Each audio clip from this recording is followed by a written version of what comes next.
The day my neighbor tried to ruin my life began like any other. Quiet, unremarkable. The kind of morning that fools you into thinking nothing bad could possibly happen. I remember the air was crisp that day, sunlight spilling through my kitchen blinds as I poured myself the first cup of coffee. It was early March in Ohio, that awkward season between winter and spring when the ground still holds a bit of frost but the birds are starting to believe again. Buddy, my old golden retriever, was lying by the back door, tail tapping lazily against the floorboards. Everything felt calm, familiar, ordinary.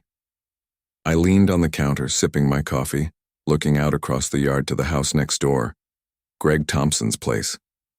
Greg and I had been neighbors for almost 5 years at that point. He was the kind of guy you'd expect to get along with in a small town like ours. Middle-aged, friendly enough on the surface, always waving at folks, always out front working on something. The kind of guy who'd offer you a beer and talk about the weather for 20 minutes straight. If you told me back then that this man, the guy I shared beers with, helped fix his fence, invited over for barbecues, would one day call the cops on me, I'd have laughed so hard I'd probably spill my drink. It just didn't fit the image. Greg was loud, sure, and a little nosy sometimes, but not cruel. Or at least that's what I thought.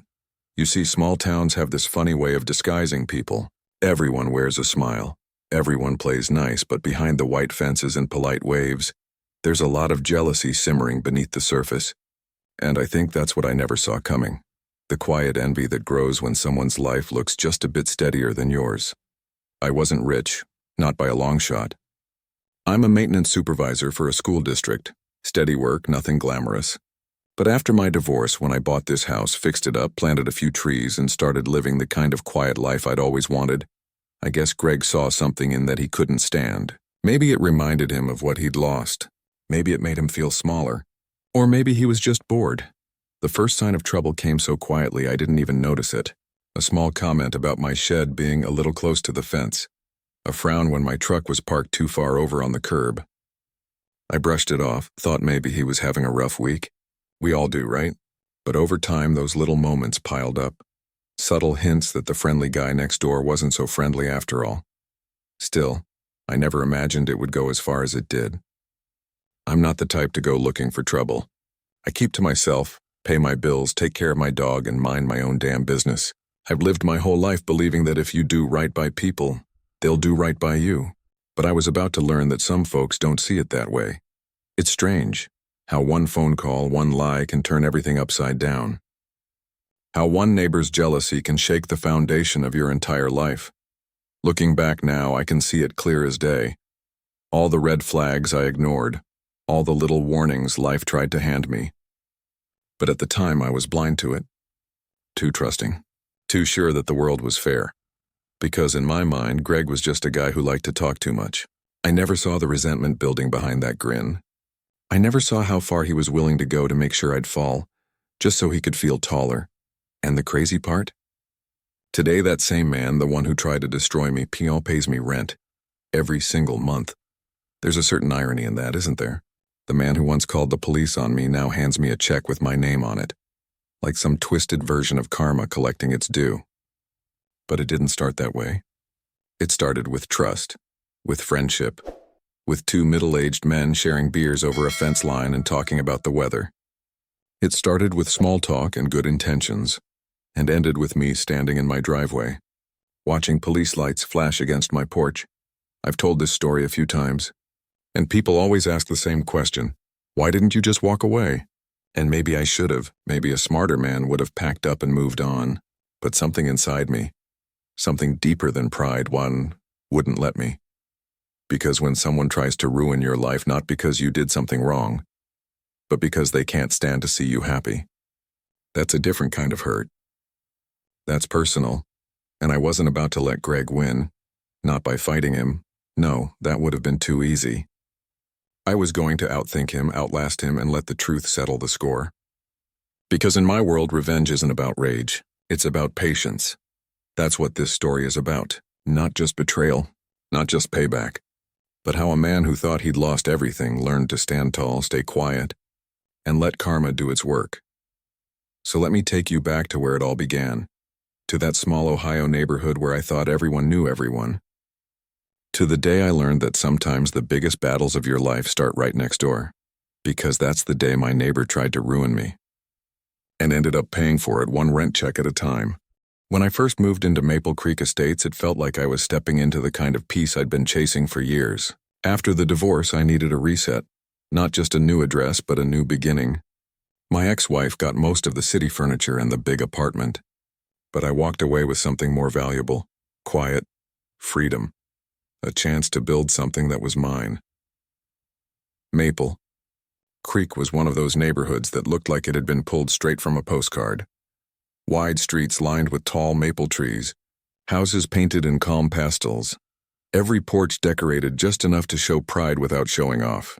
Kids rode their bikes in the afternoons, sprinklers clicked rhythmically across neat lawns, and every Saturday morning you could smell bacon, coffee, and someone's fresh-cut grass. The first morning I woke up there, I remember sitting on the porch steps with a mug in my hand, watching the fog lift off the yards. Buddy, my golden retriever, my shadow, lay beside me, his nose twitching at every new scent. After years of constant noise, arguments, and sleepless nights in the city, the silence here felt like a gift. You could hear the leaves rustle. You could hear your own thoughts. I told myself, David, this is it. This is home. The house wasn't much by some standards. 2 stories, white porch with a swing, a patch of garden out back I was still figuring out what to do with. But it had character. You could feel the bones of the place, the years in its walls. And every nail, every coat of paint, every late-night repair felt like reclaiming a piece of myself I'd lost somewhere between broken promises and court papers. And then there was Greg Thompson, the man next door.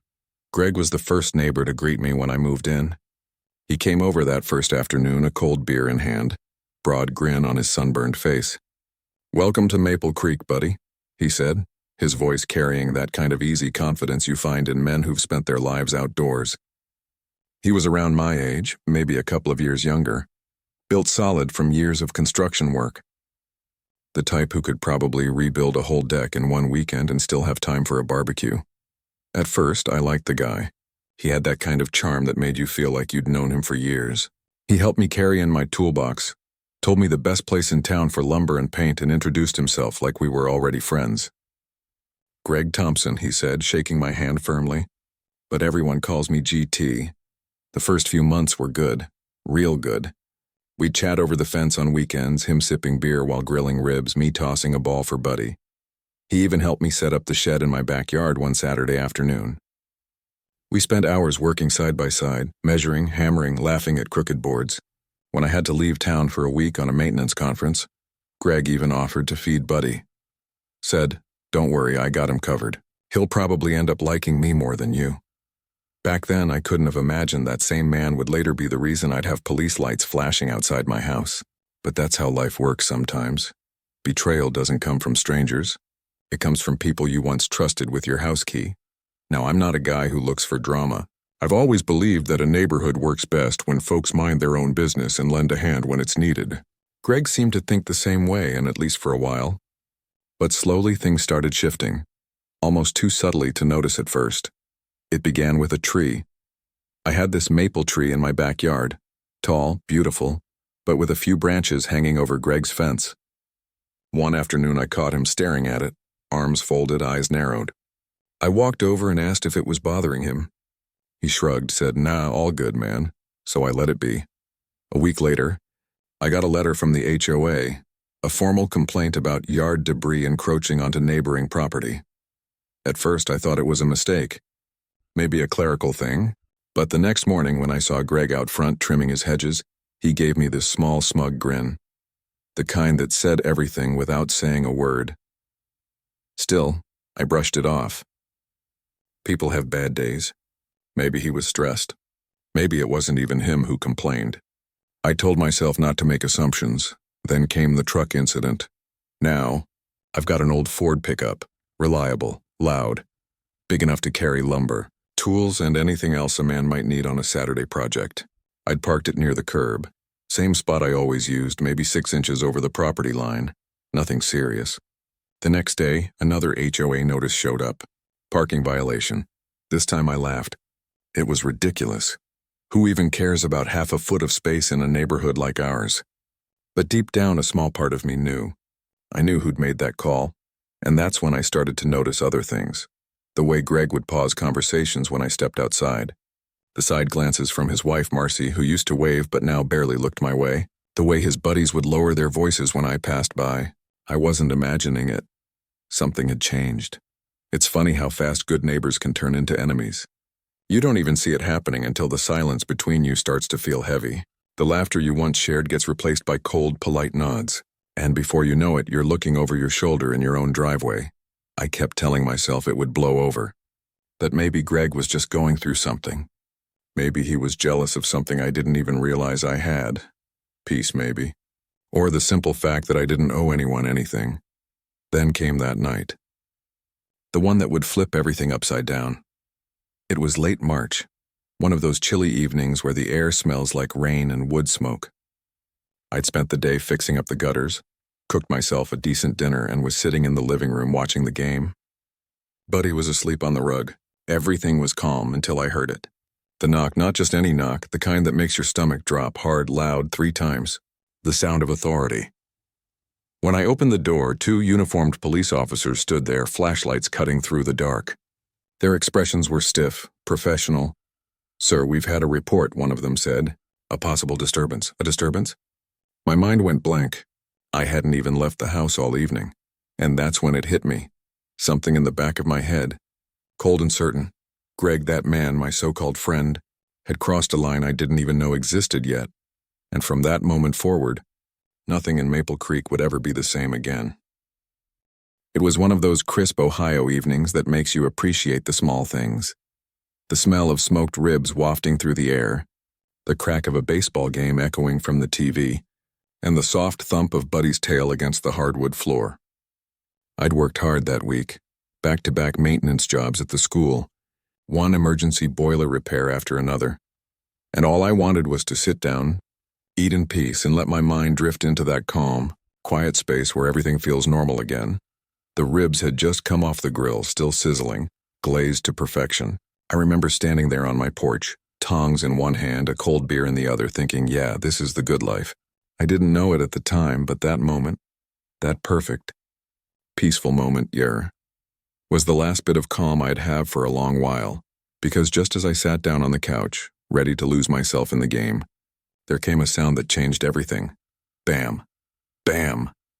Heavy knocks, sharp, demanding. The kind of sound that makes your stomach clench before your brain even catches up. Buddy jolted up, barking like mad, claws skittering across the floor. At first I thought maybe it was one of the kids from down the street playing a prank, but then I saw the flash. A quick burst of white blue light reflecting off the window pane. My heart sank. Cops. I opened the door, and there they were, 2 officers standing in the yellow glow of my porch light, their flashlights pointed directly at me. The younger one had his hand near his belt.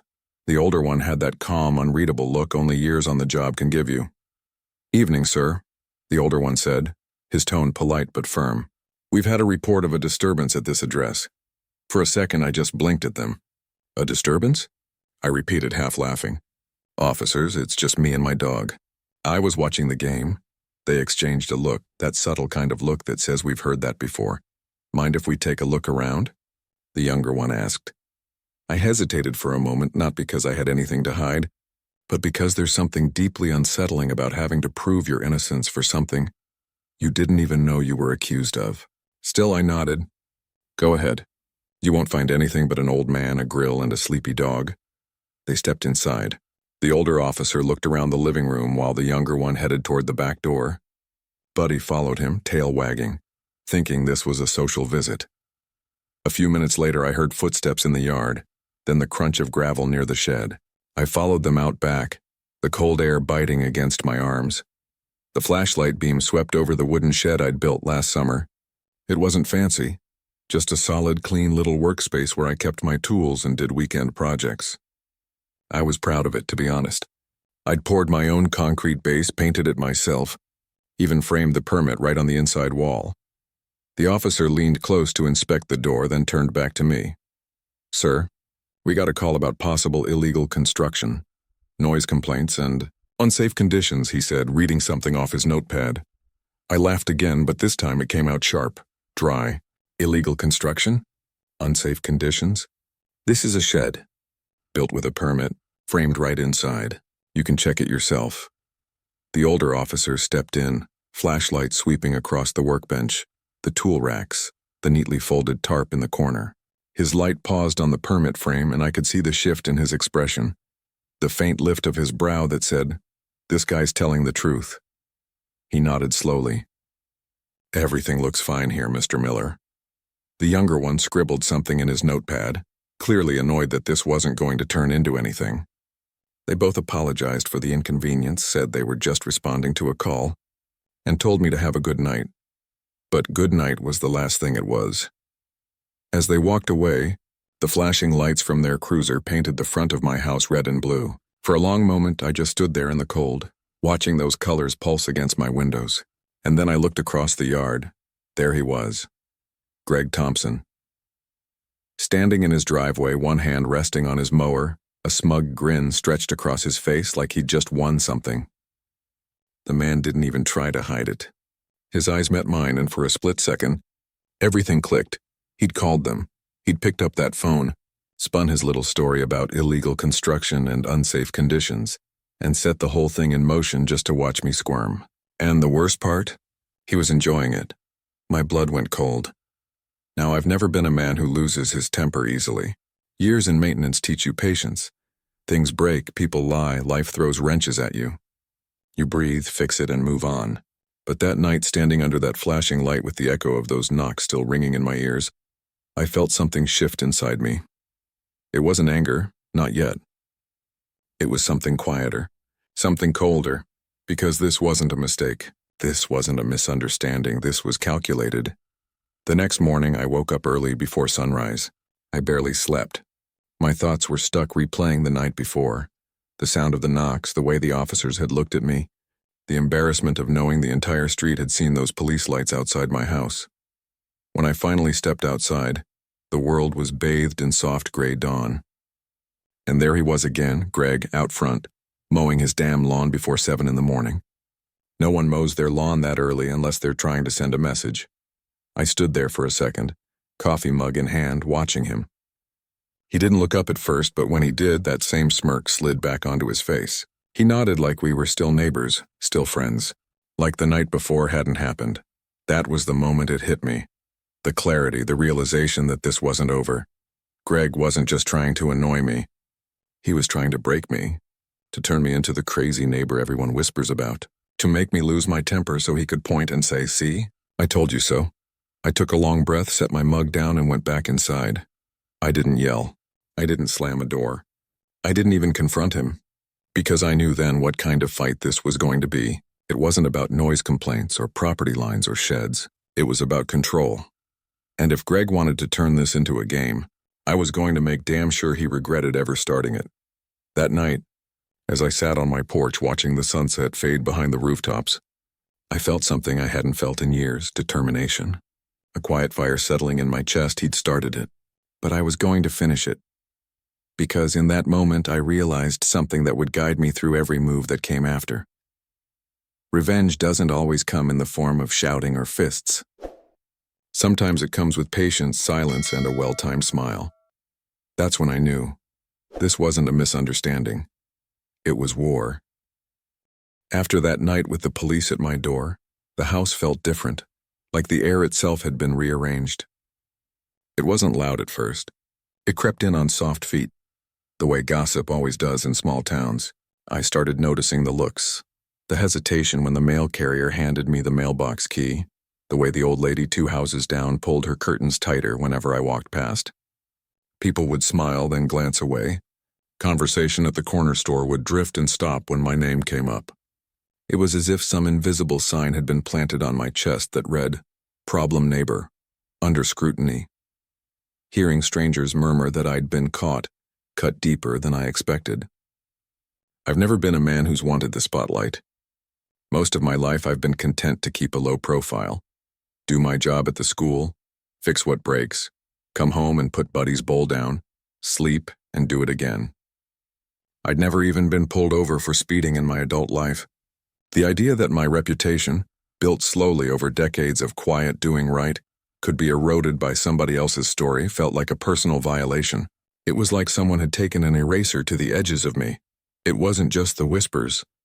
There were the practical consequences, too. I caught myself watching delivery drivers hesitate a beat before dropping packages at my porch. Parents with strollers crossed the street when I walked by. My boss called me once on a Tuesday and asked if everything at home was okay, and I could hear the worry in his voice. I had to explain, carefully, plainly, that nothing illegal was happening at my place, that the shed was permitted, that the police had cleared me. He said he believed me, but you could tell the seed of doubt had been planted even there. Office gossip is a different kind of poison. It travels fast and gets mixed with assumptions. So I did what most men do when the world starts leaning on them. I confronted the source. I walked across the yard one morning when the light was still thin and cold, and I knocked on Greg's door. He answered in a t-shirt, rust-colored from too many afternoons outside, and gave me that same easy grin that used to make me think we were neighbors, maybe even friends. When I asked him, blunt and steady, why he'd called the police, his smile didn't fade. In fact, it grew a little. Just keeping the neighborhood safe, he said, shrugging like it was nothing at all, like protecting property values was a public service and he was the volunteer on duty. You've got a lot going on back there. You never know what's hiding behind those sheds. He said it like a joke, but the look that accompanied the words was sharp as a blade. I remember feeling my mouth go dry. Not because the words cut, but because of the audacity. His willingness to frame something mundane as a threat. His desire to cast me as the villain in a story he was inventing. He didn't even try to hide it. He didn't apologize for the way his call made the police light up my yard or for the hum of whispers that followed. If anything, he wore his actions like a medal. For him, the lie wasn't a thing to regret. It was a tool to be used. That was the moment the mask slipped. The man who brought over beers and helped me set a shed post had a different face when the lights went off. Behind the smile was someone who liked watching the loss of another man's dignity. After that, the small annoyances multiplied into a steady, deliberate campaign. The first time I found a note taped to my mailbox, it read like a casual civic complaint but smelled of malice. Please keep noise down after 10 p.m. Neighbors concerned. There was no signature. Another time, a delivery truck found its way into my driveway late at night and left a dent on my bumper. I filed a report, but the driver's statement said he'd been distracted, which didn't explain the timing. Greg would accidentally back his trailer halfway across the alley so I couldn't get my car out for work. Once, when Buddy whimpered in his sleep and let out a soft bark in the early morning, Greg reported him to animal control for nuisance barking even though Buddy hadn't been outside. It was the little things that were the cruelest, because they were designed to wear me down. Harassment isn't always loud. Sometimes it's a string of small storms that erode the shore. Nights I'd lie awake listening for the quiet sounds of the neighborhood, waiting for the next whisper, the next knock, the next anonymous notice sliding under my door. There were calls to the HOA about things I'd already fixed. Letters alleging code violations on things that were perfectly legal. The more I fixed, the more they found to complain about, as if the purpose was not to correct but to create perpetual friction.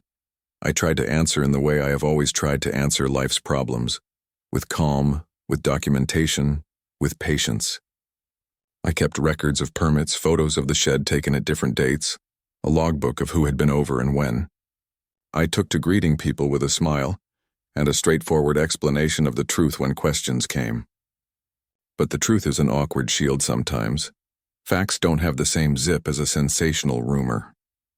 People like drama, and once you're in the orbit of a story that paints you as an outsider, it's hard to drag them back to the facts.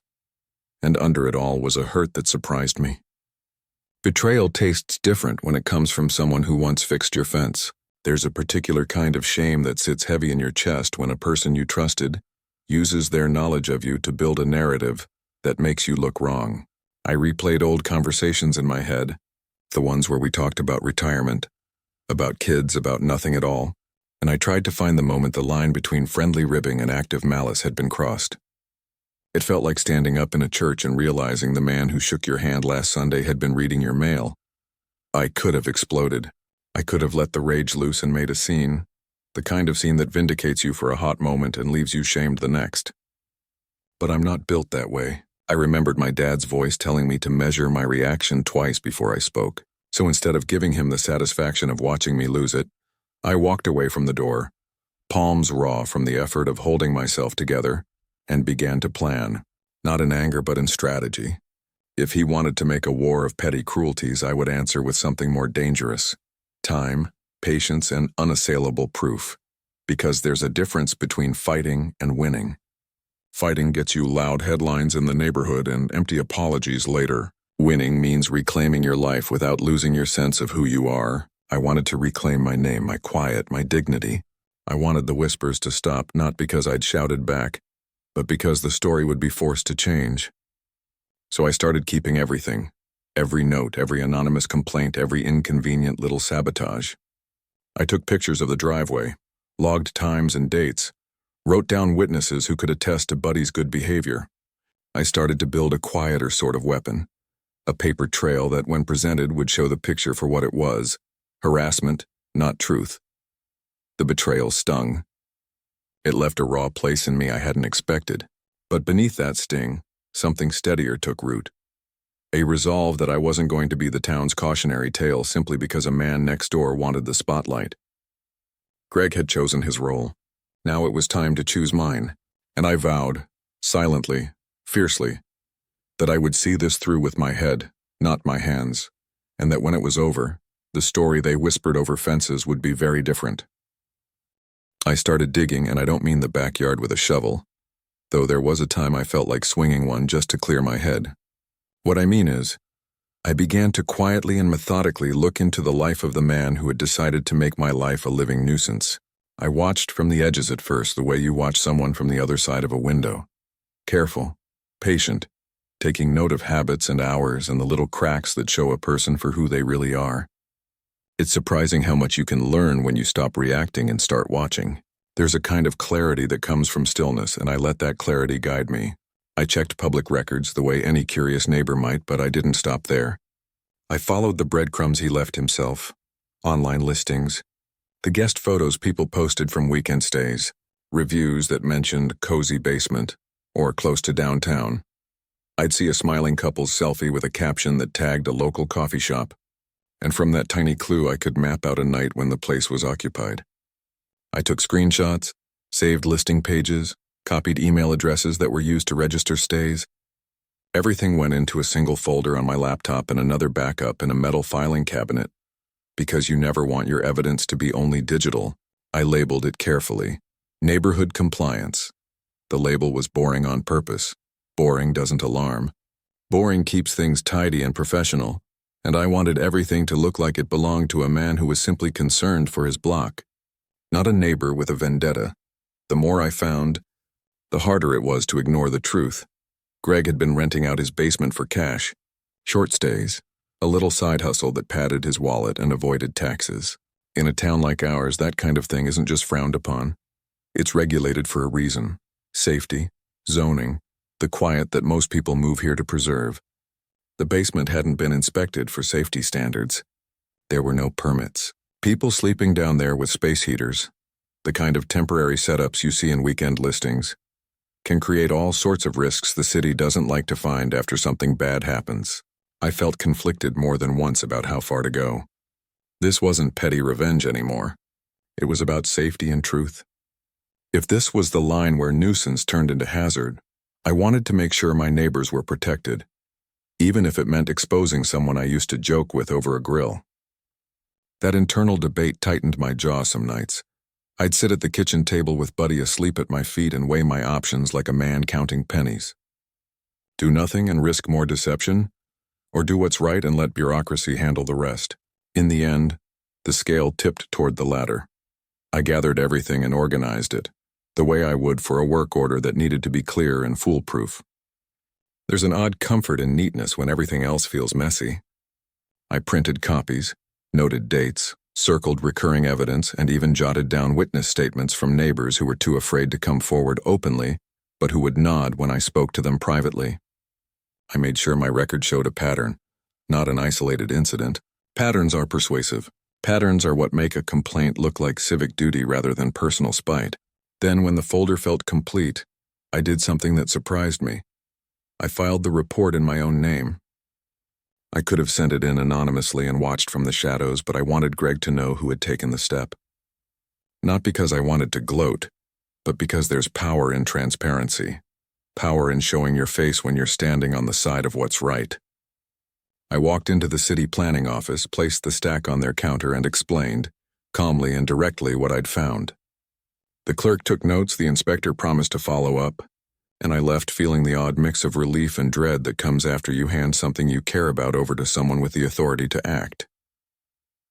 Within a couple of weeks, the notice arrived at Greg's door. I heard it first when he came stomping over, fists clenching, his face red as a stop sign. The city had sent him an official citation for zoning violation and operating an unpermitted short-term rental.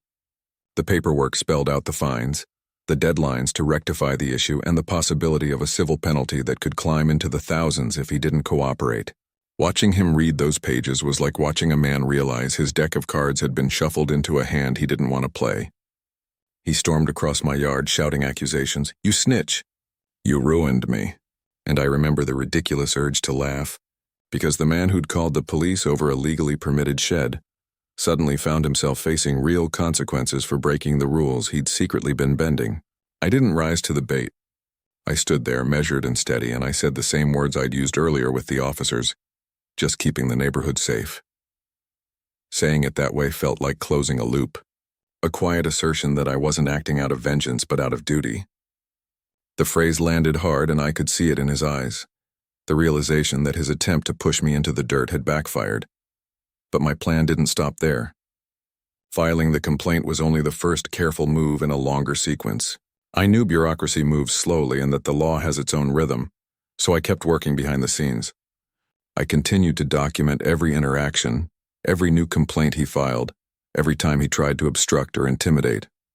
I checked in with the inspector now and then, politely asking if the follow-up was progressing, because a little pressure keeps things moving. I spoke privately to a few of the neighbors who'd been on the fence about speaking up, and encouraged them to write their own accounts if they'd been affected by guests or by noise. The objective wasn't humiliation. It was remediation. I wanted the unlawful activity to stop, and for my street to be a place where people could sleep at night without wondering who was staying over for the weekend. And beneath all of it, I kept my own counsel. No loud triumphs, no social media posts, no gloating to the men at the hardware store. There's a kind of decency in stealth when you're righting a wrong. It keeps you human. So I played the long game, slow, surgical, deliberate. I let red tape and regulations and an insistence on facts do the heavy lifting. Meanwhile, life at my place settled back into a quieter sort of vigilance. Buddy chased fewer shadows at night. I slept a little more easily. Greg? He grew frantic and messy in his responses, an approach that only made my case clearer to the people who mattered. Patience does strange things to people who are used to getting their way quickly. They fumble. They make mistakes. And when they do, a careful man with a folder labeled neighborhood compliance can turn those mistakes into decisive proof. By the time summer rolled around, Greg's little empire of shortcuts had started to crumble. Not because I'd swung any hammer of revenge, but because the city's gears had started grinding, and once that machine wakes up, it doesn't stop until it's chewed through every piece of non-compliance in its path. His fines arrived like clockwork. Envelopes stamped in red, each one thicker than the last, each one detailing a penalty, a deadline, a notice of escalation. The first was a warning. The second was a fine. The third threatened legal action if he didn't cease operations immediately. I'd watch from my porch in the evenings as he'd stand in his driveway flipping through the mail, muttering under his breath. The same man who used to wave smugly when the police lights danced across my yard. You could almost see the pressure building behind his eyes. It started with little things, the way his lawn went untrimmed, the way he'd start his mornings later, beer in hand before noon, muttering curses at the air. Then the big things began to unravel. He had to shut down the rental, which meant his extra income vanished overnight. Word around town, the kind of word that always finds its way to you whether you want it or not, was that he'd taken out a couple of high-interest loans to patch over bills, expecting his side business to keep him afloat. But when the revenue dried up, those loans didn't. His truck got repossessed in the middle of the night. I heard the rumble of the tow truck and the echo of his shouting as it pulled away. The next morning he tried to play it off, but even his walk had changed. Slower, heavier, the kind of gait that comes from a man running out of options. And then came the final blow. The foreclosure notice. I saw the bright orange sticker on his front door one morning when I was taking Buddy out for a walk. There was no satisfaction in seeing it, not at first. Just an odd, quiet sense of finality, like watching the last leaf drop from a tree that had been dying all winter. The house that Greg had once bragged about, the one he said was proof that hard work and knowing the system pays off, was now plastered with legal notices and peeling paint. The neighborhood, which he'd tried to turn against me, had grown distant from him instead. People avoided his driveway. Conversations that used to stop when I walked by now stopped when he did. The same whispers that had once wrapped around my name had changed their tune and found a new host. A few weeks later, I was scrolling through the local listings, half curiosity, half habit, and there it was, 421 Maple Creek Drive. Open house Saturday at 11 a.m. Greg's place. I stared at the screen for a long minute, letting the irony soak in like slow rain. The same house where he'd called the police on me, where he'd smirked as I stood humiliated in flashing blue light, was now up for sale. And for the first time in years, I didn't feel anger. I felt opportunity. Not revenge in the cinematic, burning sense, but poetic justice, quiet and measured. A full-circle moment life rarely delivers unless you've been patient enough to let it unfold. So that Saturday, I put on a clean shirt, tucked it in, brushed Buddy's fur off my jeans, and drove the short 3 minutes to Greg's house. The open house was already underway, a few potential buyers drifting from room to room. The air smelled faintly of fresh paint, that desperate kind of "please buy me" scent. The realtor, a cheerful woman with a clipboard, greeted me by the door with a bright professional smile. "Looking for an investment property?" she asked, as if I were a stranger. I smiled back, polite as ever. "Yeah," I said, letting my eyes wander over the living room. The same one I'd been in years ago when Greg had hosted his barbecue nights. This one in particular. I walked through every inch of that house with the kind of calm you only earn after years of learning not to react. The cracked tiles in the kitchen, the scuffed baseboards, the faint smell of mildew in the basement. I noticed everything, not as flaws, but as stories. Each imperfection was a chapter in the book of what he'd done to himself. The realtor mentioned the owner had to relocate quickly due to financial difficulties. Her tone professional but rehearsed. I nodded, asked a few questions, signed the interest sheet, and left without revealing anything more than a polite smile. A month later, after some back and forth and one quiet conversation with the bank, the deed was mine. 1 Maple Creek Drive now belonged to David Miller, the man whose life Greg had tried to wreck over a shed and a lie. The closing papers felt heavy in my hand, the ink still drying when I set them down on my table. I didn't celebrate. There was no champagne, no fist pump, no gloating. Just a quiet drive back to my own porch where I sat for a long time, watching the afternoon sunlight fall across the fence that once divided friend from enemy. Greg had already moved into a small rental across town, or so I thought. But a few weeks after I'd taken ownership, he came knocking on my door. Not the loud, confident knock of the man who used to summon the police, but a slow, uncertain tap, the kind of knock that carries humility and desperation in its rhythm. I opened the door and there he was, standing small in a wrinkled shirt, holding his cap in both hands. His voice was quieter than I'd ever heard it. "Hey, I heard you bought my old place," he said, avoiding eye contact. I nodded. "Yeah, I did." He cleared his throat, hesitating. "Look, I need a place to stay for a while. I know it sounds crazy, but if you've got a room or something, maybe the basement." It took me a second to process the weight of what he was asking. The same basement he'd once rented illegally, the one that had started this whole domino fall. The irony was too thick to ignore. I looked him straight in the eye, and for a heartbeat I saw the flicker of the old arrogance still hiding behind his exhaustion.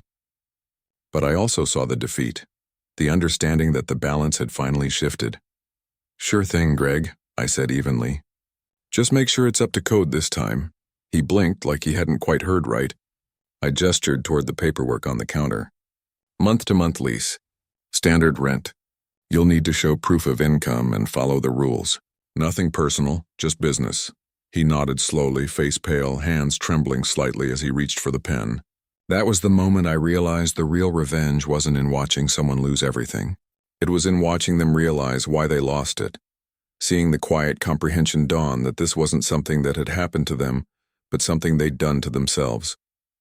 Now, every first of the month, Greg walks across the yard to hand me a rent check. No more smirks. No more wisecracks about keeping the neighborhood safe. Just a quiet, deliberate handoff between two men who understand each other far better than they ever wanted to. He doesn't meet my eyes. He doesn't linger. He just nods once, mutters something that might be a greeting or an apology, and goes back to what used to be his home. And me? I go back inside, pour myself a cup of coffee, and sit by the window with Buddy. Sometimes I glance out and see him mowing my lawn, trimming the hedges, keeping everything just so. The irony still makes me shake my head. I never set out to destroy Greg, I just set out to reclaim my peace. But sometimes life has a way of delivering balance all on its own. You don't have to chase karma. You just have to stand still long enough for it to find its way to your door. By the time summer rolled around, Greg's little empire of shortcuts had started to crumble. Not because I'd swung any hammer of revenge, but because the city's gears had started grinding, and once that machine wakes up, it doesn't stop until it's chewed through every piece of non-compliance in its path. His fines arrived like clockwork. Envelopes stamped in red, each one thicker than the last, each one detailing a penalty, a deadline, a notice of escalation. The first was a warning. The second was a fine. The third threatened legal action if he didn't cease operations immediately. I'd watch from my porch in the evenings as he'd stand in his driveway flipping through the mail, muttering under his breath. The same man who used to wave smugly when the police lights danced across my yard. You could almost see the pressure building behind his eyes. It started with little things. The way his lawn went untrimmed, the way he'd start his mornings later, beer in hand before noon, muttering curses at the air. Then the big things began to unravel. He had to shut down the rental, which meant his extra income vanished overnight. Word around town, the kind of word that always finds its way to you whether you want it or not, was that he'd taken out a couple of high-interest loans to patch over bills, expecting his side business to keep him afloat. But when the revenue dried up, those loans didn't. His truck got repossessed in the middle of the night. I heard the rumble of the tow truck and the echo of his shouting as it pulled away. The next morning he tried to play it off, but even his walk had changed. Slower, heavier, the kind of gait that comes from a man running out of options. And then came the final blow. The foreclosure notice. I saw the bright orange sticker on his front door one morning when I was taking Buddy out for a walk. There was no satisfaction in seeing it, not at first. Just an odd, quiet sense of finality, like watching the last leaf drop from a tree that had been dying all winter. The house that Greg had once bragged about, the one he said was proof that hard work and knowing the system pays off, was now plastered with legal notices and peeling paint. The neighborhood, which he'd tried to turn against me, had grown distant from him instead. People avoided his driveway. Conversations that used to stop when I walked by now stopped when he did. The same whispers that had once wrapped around my name had changed their tune and found a new host. A few weeks later, I was scrolling through the local listings, half curiosity, half habit, and there it was, 421 Maple Creek Drive. Open house Saturday at 11 a.m. Greg's place. I stared at the screen for a long minute, letting the irony soak in like slow rain. The same house where he'd called the police on me, where he'd smirked as I stood humiliated in flashing blue light, was now up for sale. And for the first time in years, I didn't feel anger. I felt opportunity. Not revenge in the cinematic, burning sense, but poetic justice, quiet and measured. A full-circle moment life rarely delivers unless you've been patient enough to let it unfold. So that Saturday, I put on a clean shirt, tucked it in, brushed Buddy's fur off my jeans, and drove the short 3 minutes to Greg's house. The open house was already underway, a few potential buyers drifting from room to room. The air smelled faintly of fresh paint, that desperate kind of "please buy me" scent. The realtor, a cheerful woman with a clipboard, greeted me by the door with a bright professional smile. "Looking for an investment property?" she asked, as if I were a stranger. I smiled back, polite as ever. "Yeah," I said, letting my eyes wander over the living room, the same one I'd been in years ago when Greg had hosted his barbecue nights. This one in particular. I walked through every inch of that house with the kind of calm you only earn after years of learning not to react. The cracked tiles in the kitchen, the scuffed baseboards, the faint smell of mildew in the basement. I noticed everything, not as flaws, but as stories. Each imperfection was a chapter in the book of what he'd done to himself. The realtor mentioned the owner had to relocate quickly due to financial difficulties. Her tone professional but rehearsed. I nodded, asked a few questions, signed the interest sheet, and left without revealing anything more than a polite smile.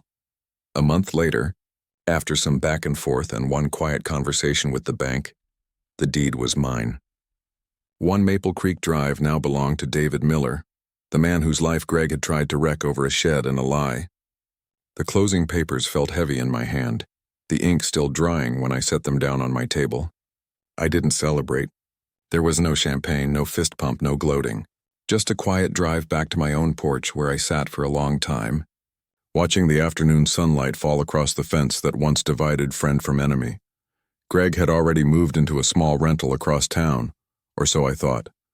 But a few weeks after I'd taken ownership, he came knocking on my door. Not the loud, confident knock of the man who used to summon the police, but a slow, uncertain tap, the kind of knock that carries humility and desperation in its rhythm. I opened the door and there he was, standing small in a wrinkled shirt, holding his cap in both hands. His voice was quieter than I'd ever heard it. "Hey, I heard you bought my old place," he said, avoiding eye contact. I nodded. "Yeah, I did." He cleared his throat, hesitating. "Look, I need a place to stay for a while. I know it sounds crazy, but if you've got a room or something, maybe the basement." It took me a second to process the weight of what he was asking. The same basement he'd once rented illegally, the one that had started this whole domino fall. The irony was too thick to ignore. I looked him straight in the eye, and for a heartbeat I saw the flicker of the old arrogance still hiding behind his exhaustion. But I also saw the defeat, the understanding that the balance had finally shifted. "Sure thing, Greg," I said evenly. "Just make sure it's up to code this time." He blinked like he hadn't quite heard right. I gestured toward the paperwork on the counter. "Month-to-month lease. Standard rent. You'll need to show proof of income and follow the rules. Nothing personal, just business." He nodded slowly, face pale, hands trembling slightly as he reached for the pen. That was the moment I realized the real revenge wasn't in watching someone lose everything. It was in watching them realize why they lost it. Seeing the quiet comprehension dawn that this wasn't something that had happened to them, but something they'd done to themselves. Now, every first of the month, Greg walks across the yard to hand me a rent check. No more smirks. No more wisecracks about keeping the neighborhood safe. Just a quiet, deliberate handoff between two men who understand each other far better than they ever wanted to. He doesn't meet my eyes. He doesn't linger. He just nods once, mutters something that might be a greeting or an apology, and goes back to what used to be his home. And me? I go back inside, pour myself a cup of coffee, and sit by the window with Buddy. Sometimes I glance out and see him mowing my lawn, trimming the hedges, keeping everything just so. The irony still makes me shake my head. I never set out to destroy Greg, I just set out to reclaim my peace. But sometimes life has a way of delivering balance all on its own. You don't have to chase karma. You just have to stand still long enough for it to find its way to your door. Revenge. Real revenge that isn't about shouting from rooftops or throwing punches in the dark. It isn't about proving a point in the heat of the moment. It's quieter than that. Slower. Smarter. It's the kind of revenge that doesn't need an audience, because the satisfaction lives deep in your bones. In that peaceful silence when the storm finally dies. For a long time, I thought revenge meant confrontation. I imagined yelling matches, dramatic endings, slamming doors, and all the fireworks that come with rage. But life taught me differently. Greg taught me differently. He showed me that sometimes the loudest revenge is living so well that your enemies have to watch it happen, day after day, helplessly. When Greg first turned on me, I wanted to fight back right away. I wanted to expose him, humiliate him, shout the truth to everyone who believed his lies. But that would have only given him what he wanted, my peace. And peace is the most expensive thing you can lose. So I learned to play the long game. I learned to sit still while life rearranged itself in my favor. watching Greg crumble under the weight of his own. Deceit wasn't satisfying because I wanted to see him suffer. It was satisfying because I didn't have to lift a finger to make it happen. He did it all himself. Every lie, every false complaint, every smug grin, all of it came back to him like a boomerang. I just stood where I was, patient, grounded, and waited for gravity to do its job. There's a strange beauty in letting karma handle your business. It's poetic almost. You start realizing that life doesn't need your help to balance the scales. It just needs your restraint. You give it time, and it will always return what's owed. Greg's downfall wasn't about me winning. It was about balance being restored. It was about showing that integrity outlasts manipulation, that calm beats chaos, and that truth, no matter how buried, always finds its way to the surface. I didn't set out to make him my tenant. That part just happened. Fate, irony, karma, whatever you want to call it, wrote that ending better than I ever could have. The man who once called the police on me now knocks on my door to hand me rent money. The same door where he once smirked as officers questioned me for crimes I didn't commit. Life really does have a sense of humor, but the real victory wasn't owning his house. It was owning my peace. It was waking up each morning with no bitterness in my chest, no anger gnawing at my stomach. It was realizing I could look at him and feel nothing but a quiet understanding, that he built his own trap and I just refused to walk into it. And maybe that's what the quiet kind of revenge really is, and not payback but perspective. The ability to look at someone who wronged you and know they no longer have power over your emotions. The ability to smile without needing to gloat. The ability to let time do what anger can't. If you're listening to this, maybe you've got a Greg of your own, someone who lied about you, hurt you, tried to make you small, and maybe right now it feels like they're winning. But trust me, the truth doesn't vanish, it waits. It gathers weight slowly, until one day it comes crashing down exactly where it's supposed to. So don't waste your nights plotting revenge. Don't poison yourself trying to poison someone else. Just live, build, breathe. Let your peace become your weapon. Let your growth become their punishment. Because one day, when they come knocking, not to threaten, not to gloat, but to ask for help, you'll know you've already won. And that's when you'll understand the quiet kind of revenge. The kind that doesn't break you, but rebuilds you. The kind that turns your pain into patience, your anger into wisdom, and your silence into power. Because sometimes the best revenge isn't about seeing them fall. It's about standing tall enough that they have to look up to find you again.